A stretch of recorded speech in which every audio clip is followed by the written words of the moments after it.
house is built in 1929, and although it's an older house, I'm really excited we're able to make it energy efficient to help the climate, help the environment, and also save some money.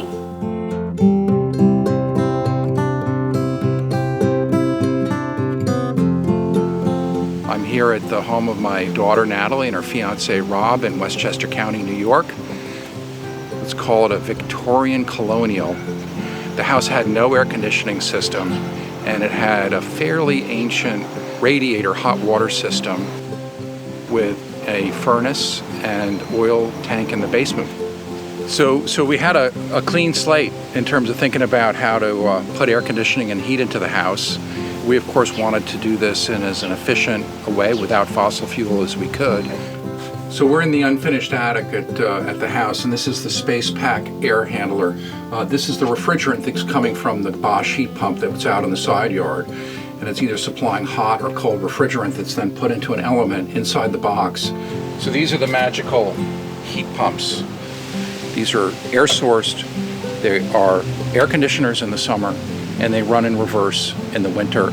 They make heat and air conditioning at a much lower energy usage than a traditional air conditioning system. And of course, you don't need any oil or gas to run a furnace to produce heat in the wintertime. So one of the great advantages of this system and systems like it are the small tubes that are used to carry the air around the house, whether in a new house or an old house. They take up a lot less room. So this is the main trunk coming off the Space Pack air handler, and this is a takeoff. There's a flexible aluminum tube in here surrounded by the insulation, which is a great improvement from the traditional metal ducts. So the takeoffs coming off the main trunk come through the attic floor and into the ceiling right above my head. You can see one of them. Each room has a couple of them, and there's a sound attenuator at the end of the tube that limits the wind noise. Another nice advantage of the Space Pack air handler is that it runs on roughly 20 or 30% less electricity than a comparable unit that was made 5 or 10 years ago. We're in the proverbial scary basement looking at the oil-fired furnace and igniter that was used to make hot water to send out to the radiators to heat the house.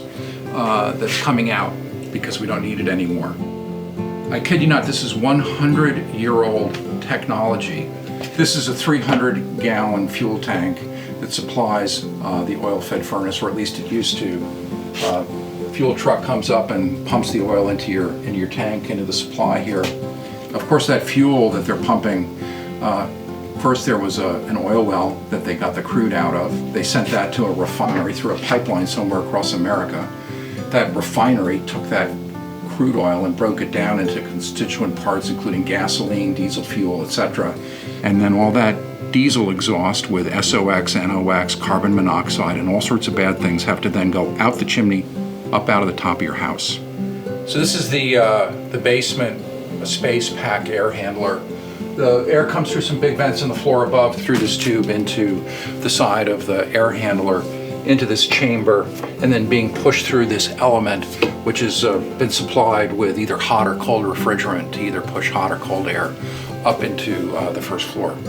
So the house will also have a solar system, roughly 11 kilowatts, with about 25 solar panels on the roof. We'll pull from the grid, obviously, when the sun isn't shining, but we get to put back in when we make more than we use.